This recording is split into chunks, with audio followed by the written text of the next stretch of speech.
ഇത്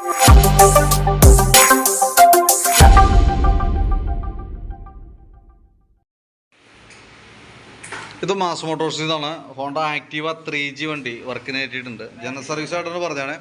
general service, അതേപോലെ speedometer checkup, indicator ഒരു സൈഡ് വർക്കിംഗ് അല്ല, പിന്നെ ഓയിൽ മാറ്റുക, പൊല്യൂഷൻ ടെസ്റ്റൊക്കെയാണ് പറഞ്ഞാണ് മെയിനായിട്ട് കേട്ടോ.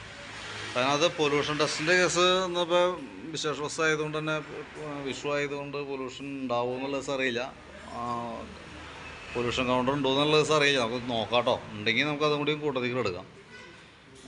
നമുക്കതിൻ്റെ സർവീസിന് ബന്ധപ്പെട്ട് നമ്മൾ വർക്കിന് കയറ്റിയിട്ടുണ്ട്. അപ്പോൾ അതിൻ്റെ ബാക്കിലത്തെ ടയറിൻ്റെ അവസ്ഥയൊക്കെ മോശമാണ് കേട്ടോ. അപ്പോൾ ഒന്ന് ശ്രദ്ധിച്ചോളാം. വലിയ സ്പീഡൊക്കെ യൂസ് ചെയ്യാതിരിക്കുക. കാരണം എന്ന് വെച്ച് കഴിഞ്ഞാൽ ബ്രേക്കിങ് കംഫർട്ടായിരിക്കില്ല കേട്ടോ. പിന്നെ നമുക്ക് അതിൻ്റെ വണ്ടി ലിഫ്റ്റ് ചെയ്തിട്ട് നമ്മൾ ചെക്ക് ചെയ്യുന്ന സമയത്തുള്ളത് ഈ ബാക്കിലത്തെ ഗിയർ ബോക്സിൻ്റെ ഭാഗത്തുനിന്ന് ഓയിൽ ലീക്ക് സ്റ്റാർട്ട് ചെയ്തിട്ടുണ്ട്. ഇവിടെ നോക്കുമ്പോൾ അറിയാം അതിൻ്റെ ഓയിൽ സീൽ ലീക്കായി തുടങ്ങിയങ്ങനെയാണ്. അത് ഈ ഗിയർ ബോക്സിൽ നമുക്ക് 120 മില്ലി ഓയിലാണ് ആകെ ഉള്ളത് കേട്ടോ. അപ്പോൾ ആരംഭമാണ്, ചെയ്തു പോയാൽ നല്ലതാണ്. ഇനി അതല്ലെങ്കിൽ നമ്മൾ ഇടയ്ക്ക് കൂടുതലായിട്ട് ലീക്കേജ് വരും കുറച്ച് കഴിയുമ്പോൾ, അപ്പോൾ തന്നെയും ചെയ്യേണ്ടതായിട്ട് വരും കേട്ടോ. അപ്പോൾ അങ്ങനെ ഒരു ലീക്ക് നമ്മൾ കണ്ടിട്ടുണ്ട്. അപ്പോൾ നമ്മൾ കണ്ട ദിവസം നമ്മൾ നിങ്ങളുടെ അടുത്ത് കാണിച്ചു തന്നുള്ളൂ കേട്ടോ. അത് ഏകദേശം നമുക്കത് അഴിച്ച് ഓയിൽ സീൽ, ഓറിങ്, അതിൻ്റെ ഗ്യാസ്കറ്റ്, ബെയറിംഗ് എല്ലാം മാറ്റി വരുന്ന സമയത്ത് ഏകദേശം നമുക്കൊരു 950 രൂപയോളം നമുക്ക് അതിന് മാത്രം കോസ്റ്റ് വരുന്നുണ്ട്.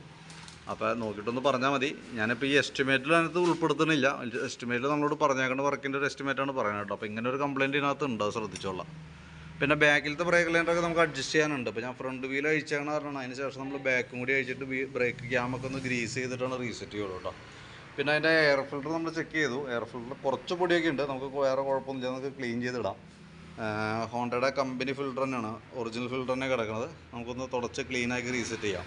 അടുത്ത സർവീസിലൊക്കെ ചിലപ്പോൾ ഒരു വർഷം മാറ്റേണ്ടി വന്നേ കേട്ടോ. സാധാരണ നമുക്ക് 10,000 കിലോമീറ്റർ കൂടുമ്പോഴാണ് എയർ ഫിൽറ്റർ മാറ്റേണ്ടി വരാം.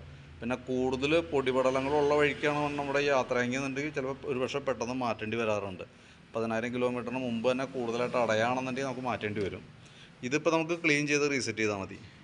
ക്ലച്ചിൻ്റെ ഭാഗത്ത് നമ്മൾ അഴിച്ച് ചെക്ക് ചെയ്യുന്നുണ്ട്. പറയത്തക്ക ഓയിൽ ലീക്കോ കാര്യങ്ങളൊന്നും ക്ലച്ചിനകത്തില്ല. അതിൻ്റെ variator body, boss drive, roller അടങ്ങുന്ന യൂണിറ്റാണത്. അതും നോക്കുമ്പോൾ നോർമൽ സാധാരണ രീതിയിലുള്ള തേമാനമൊക്കെ ഉള്ളൂ. പിന്നെ clutch unit, clutch weight set അടക്കുന്ന യൂണിറ്റാണത്. അത് നമുക്ക് നോക്കുമ്പോൾ വർക്കിംഗ് ഒക്കെ ഓക്കെയാണ്, വേറെ പ്രോബ്ലം ഒന്നുമില്ല. ബെൽറ്റിൻ്റെ കണ്ടീഷനും നമ്മൾ ചെക്ക് ചെയ്തു. ബെൽറ്റ് പുതിയ ബെൽറ്റാണ് നമുക്ക് കിടക്കുന്നത്. ഹോണ്ടയുടെ കമ്പനി ബെൽറ്റ്, ഒറിജിനൽ ബെൽറ്റ് തന്നെയാണ്, പുത്തൻ ബെൽറ്റ് കിടക്കണം കേട്ടോ. അപ്പോൾ അതൊക്കെ നമുക്ക് ക്ലച്ചൊക്കെ ഒന്ന് ക്ലീൻ ചെയ്ത് ഗ്രീസ് ചെയ്ത് റീസെറ്റ് ചെയ്യാനുള്ളൂ. കിക്കർ വീലൊക്കെ നമ്മൾ കൂട്ടത്തിൽ കൂടെ ഒന്ന് അയച്ച് ഗ്രീസ് ചെയ്തേക്കാം.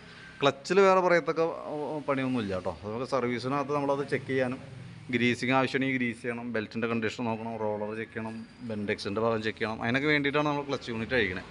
അത് നമ്മൾ ഓരോ സർവീസിലും നമ്മൾ ചെക്ക് ചെയ്യാറുണ്ട്. കൂടുതലായിട്ട് എന്തെങ്കിലും പ്രോബ്ലം ഉണ്ടെങ്കിൽ കൈയോടെ തന്നെ ചെയ്ത് പോകേണ്ടതുണ്ട്, അതുകൊണ്ടാണ് അയക്കണം കേട്ടോ. പിന്നെ എഞ്ചിൻ ഹെഡിൻ്റെ ഭാഗത്ത് വേറെ പറയത്തക്ക ലീക്കേജ് കാര്യങ്ങളൊന്നുമില്ല.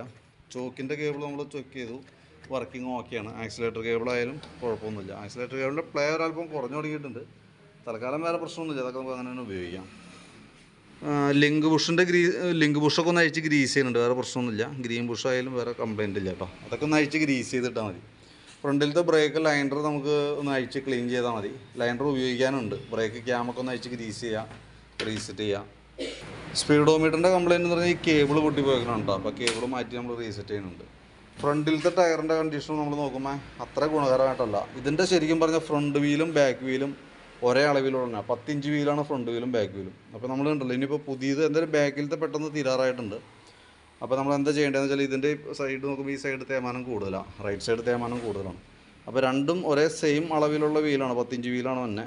അപ്പോൾ നമ്മൾ ടയർ മാറ്റുമ്പോൾ പുതിയ ടയർ ഫ്രണ്ടിലേക്ക് ഇടാനായിട്ട് ശ്രദ്ധിക്കുക. ഈ ടയർ ഇങ്ങനെ തന്നെ ഡിസ്കേപ്പാടി അഴിച്ച് നമുക്ക് ബാക്കിലേക്ക് സെറ്റ് ചെയ്യാവുന്നുള്ളൂ. അപ്പോൾ എന്താ ഗുണമെന്ന് വെച്ചാൽ വണ്ടി ഓടിക്കാനും കംഫർട്ടായിരിക്കും. ഇതാണ് ഈ ചെറുതായിട്ട് സൈഡ് വെട്ടി തേഞ്ഞിട്ടുണ്ട്.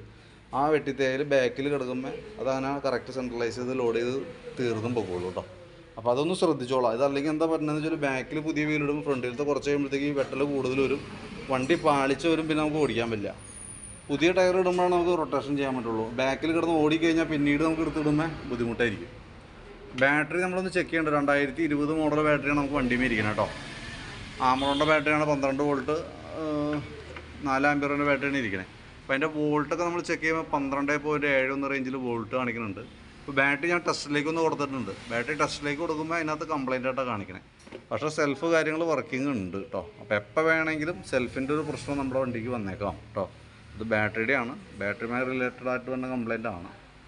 അപ്പോൾ അത് നോർമലി വെച്ചേക്കാം. കാരണം സെൽഫിൻ്റെ കംപ്ലൈൻറ്റ് ആണെങ്കിൽ ഓൾറെഡി ബാറ്ററി ആണെന്ന് മനസ്സിലാക്കാം. നമുക്ക് ആമറോണിൻ്റെ ബാറ്ററി തന്നെ വെച്ചാൽ മതി, അതാണ് കുറച്ചുകൂടി ബെറ്റർ. ആക്സിലേറ്ററിൻ്റെ കേബിൾ നമുക്ക് ഈ പറഞ്ഞ രീതിയിലുണ്ടല്ലോ അടുത്ത സർവീസിലൊക്കെ മാറ്റേണ്ടി വന്നേക്കോട്ടോ. അവിടെ മാക്സിമം അഡ്ജസ്റ്റിങ്ങിലാണ് നിൽക്കണേ. പ്ലേ കുറവായിട്ട് കാണുന്നുണ്ട് കേട്ടോ.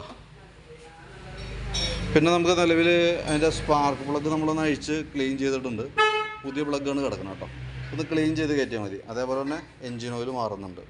അപ്പോൾ നമുക്ക് നിലവിൽ ജനറലായിട്ട് സർവീസുമായി ബന്ധപ്പെട്ട വർക്കുകളാണ് മെയിനായിട്ട് വരാം. പിന്നെ അതിനകത്ത് സ്പീഡോമീറ്റർ കേബിൾ നമുക്ക് പാർട്സായിട്ട് മാറ്റേണ്ടി വരുന്നത്. പിന്നെ എൻജിൻ ഓയിലും ഓയിൽ ബോൾട്ട് വാഷോറിങ്ങൊക്കെ.